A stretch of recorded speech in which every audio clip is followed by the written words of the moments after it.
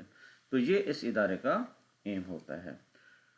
Students, آج کے lecture میں ہم نے 2 آفیشیل بکس یعنی برٹش فارماسیوٹیکل کوڈیکس اور انٹرنیشنل فارماکوپیا کے بارے میں ڈسکس کیا۔